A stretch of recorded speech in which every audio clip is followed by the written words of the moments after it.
Good morning, everyone. Hello, my name is Owen Carr. I am the Chief Merchandising Officer here at CarrTalk. Excited to be with you today and excited to talk on our agenda here for episode number 12 of CarrTalk. Welcome. Thank you, and glad that you're here and with us today. We're excited today to talk about tariffs and to talk about the recent news with the Supreme Court and everything that may be happening as a part of that, as well as to discuss it. I do want to say, first of all, very excited to have this topic. Would encourage you to put in questions, comments related. We will be adding in Melissa here in a moment, who is our expert and leader of trade compliance at CarrTalk and has many years of experience in the industry. I did want to say, and Melissa will be proud of me for saying this, but we are not your legal experts. We are not your trade compliance attorneys.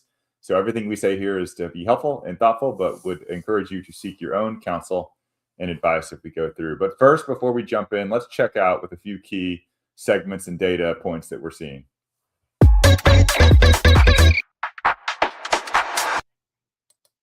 All right, awesome. So as you all know, the Supreme Court struck down most of Trump's tariffs, and this was seen as a blow to the president, given what he was trying to accomplish, and certainly a big change to how the executive branch is operating. This happened on Friday, February 20th, and in response, on Tuesday, February 24th, Customs stopped collecting those invalidated tariffs, and so brands and importers started seeing those changes in their actual import. Additionally, let's go into our headline number 2. Trump responded with additional tariffs being added, and so new 10% tariffs to take effect. This is signed as an executive order and has already started, and we'll be unpacking many of these developments with Melissa as we go. So with that, that's our quick news. I'd like to go ahead and welcome Melissa to the show. She is our Senior Director of Inbound Transportation.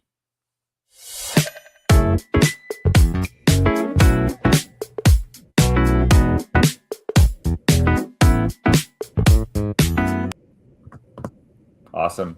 Hi, Melissa. How are you? Oh, can you hear me there? You're on mute, perhaps. Hi, Owen. Good morning. Hey, good morning. Yes, I can hear you. Good morning. Happy to be here. Thanks for having me. Absolutely. Wonderful. Well, thank you so much. I know you're busy with everything that's going on, so thank you for taking a few minutes to talk with us and our brands about everything that's happening in trade compliance. So first of all, you saw the news, and you know infinitely more than I do, but would just love to hear quickly how you and your team is thinking about all the news that's happened with the Supreme Court, and then the 10% global tariff that Trump added. Just what's been top of mind for you lately? Yeah, I mean, we're lucky enough to have done a lot of pre-work here. So we have a lot of great folks on the team that have been watching and monitoring the situation for quite a while. So we were able to put a playbook together to give us, a good start. So it's really a lot of assessing, understanding where we currently are, understanding the executive orders that have been announced and what they mean and the downstream impact, and then also assessing what could potentially come even after this latest announcement. Wow. Yeah, certainly a lot, and indeed excited. Well, let's jump in with a few topic points that I think our listeners are going to be interested to hear. But first of all, if you were an e-commerce brand and you're kind of trying to optimize your operations during this turbulent, changing time, what are some of the things that you might, say, hey, I would make sure you're thinking about these sorts of areas as you work to, optimize your business with the Supreme Court change and the new tariffs, et cetera? Yeah. So, I mean, one thing I would say is always important is to audit the information that you have in your system. So, ensure your classifications are accurate, ensure that you are classifying products and not paying duties that you don't necessarily have to pay, making sure all of your documentation is up to date. In addition, again, it's understanding the executive orders and the way they're written, and if there is any ability to either accelerate goods, slow goods down, that will significantly impact the duties that you're paying depending on the time frame that they would clear or you'd make entry on them. Absolutely.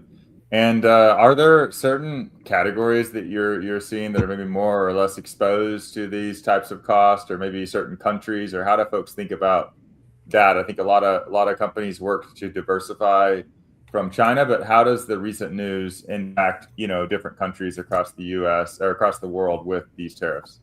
Yeah. So these announced new tariffs, which have been named the global tariffs, they really apply to like globally, not just China, not just a specific commodity. So it's pretty widespread, the impact here. Anything that falls under Section 232 is exempt as it was previously. But outside of that, there's numerous countries, all of Asia, and basically anywhere where the reciprocal tariff was applicable, that would still be applicable. So you're looking at a very broad range of commodities and products that would be impacted by this. Right. But the Supreme Court, if we take China for an example, the Supreme Court IEEPA tariff Hmm. reduced down, and then the new 10% tariff in place.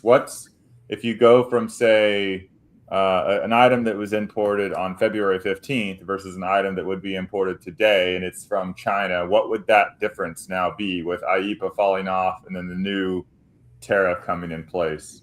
Yeah, there's a difference of about a 5% reduction on average across the origins. It's obviously completely dependent on the product and the classification, but that's what we're seeing on average. Got it. Got it. So already, even though the Trump administration added this new global tariff, there is still a reduction from the prior tariff, which is something that brands need to kind of be aware of and be monitoring in their data immediately, because of course their competition is going to be monitoring that, and that could lead to changes in costing and pricing as well in the market. Yeah. That's very, very helpful. I think one thing to note here, though, Owen, is although there is this 150-day reduction, that we're talking about, we do expect for additional announcements to come after that are going to be implemented in ways where congressional approval isn't necessarily required. So we do feel that there is potential for that to go up. Got it. Yeah, and that's helpful to know, because I think one thing that, tariffs are applied at the point of customs entry. Mhm. Obviously, someone needs to order product from a factory and have lead time for overseas transportation many months in advance of that. And so we all are in this environment where we have to kind of be open to the reality that things could change on us any given week or time with new announcements or things that arise. And so it's really back to your point of having, making sure you're auditing for system accuracy, classification accuracy, data accuracy, so that you can pivot really quickly when these announcements and changes happen, and not get stuck kind of in a world of false information or false reality. Exactly. Yeah. It sounds like that's your experience and what you would advise others to think about. I think we have to stay ready in this environment. I don't think this is going away anytime soon. So, like we did, we put a playbook together that was extremely helpful for us. Assessed, all the potential outcomes that could happen, and quite honestly, a lot of them that we did assess, we're seeing that unfold now, and so it Mhm. just allows us to move a little bit more quickly. Mhm. Got it. And then, are there certain signals brands should be looking at? If, let's say, tariffs do stay at a lower rate, right? This 5% differential, maybe there could be allocation difficulties in terms of getting container allocation or getting steamship placement overseas. Anything that you and the team are looking at around ensuring that brands actually get space for their products that are coming in from overseas to the US? Yeah, yeah, it's a great question, Owen, and it's actually I've been at TPM here for 2 days now, and almost everybody I've ran into has had the same top of mind question. I think everybody's expecting to see some sort of acceleration. So I think the best thing that you can do is get the best forecasts you can, in an uncertain environment. Talk that through with your shipping partners, whether that's direct with the carriers or NVOs, secure space, ensure that they have your allocations within the system the way that they should be. It's kind of it feels like this time of the year we tend to see these tariff disruptions, which is not a convenient time at all with carrier negotiations and such. So it's even more important with those discussions going on, and all of the new potential contracts you may have, just to ensure that there is a general understanding of your needs, and that there could be a spike and when that spike would be. Right. That's awesome that you're TPM. For those of you that don't know, that's the big annual show in the U.S. that's around trans-Pacific maritime inbound performance and container shipping, and it takes place in California every year. So that's awesome. It sounds like, I'm sure it's been quite the talkative show this year with all the recent changes. Yeah, I think it's going to be. I mean, the big day is today, so I'm expecting to have a lot more of these conversations. But it is interesting that so far it's been top of mind for everybody. Yeah. So yeah, it's an important topic. Yeah, absolutely.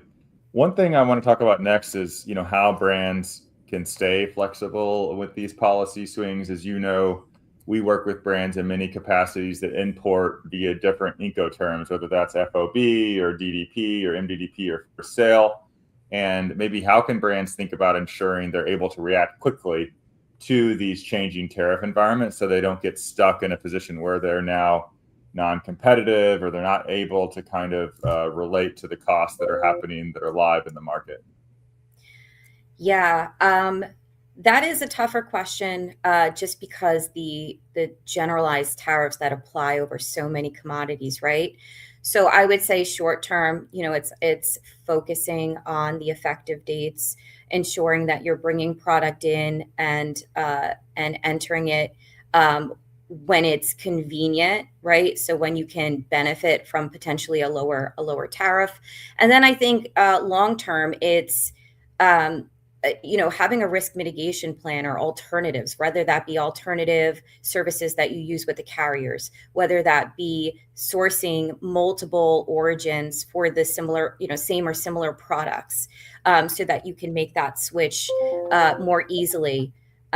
So there's a lot of different things that you can do there. I mean, certainly looking at Incoterms, right, and assessing where responsibility should be in the duties, that is beneficial depending on where you sit. But if you're looking for like a sustainable long-term solution and you want to bring in the products yourself as the importer, and own and have the responsibility, then I think it's just ensuring you have that flexibility in your supply chain. Something we talked a lot about during the pandemic, Owen, and certainly after when everybody was, opening up all of the businesses and restarting the supply chain. The biggest thing was diversification, and I think that plays a role here as well.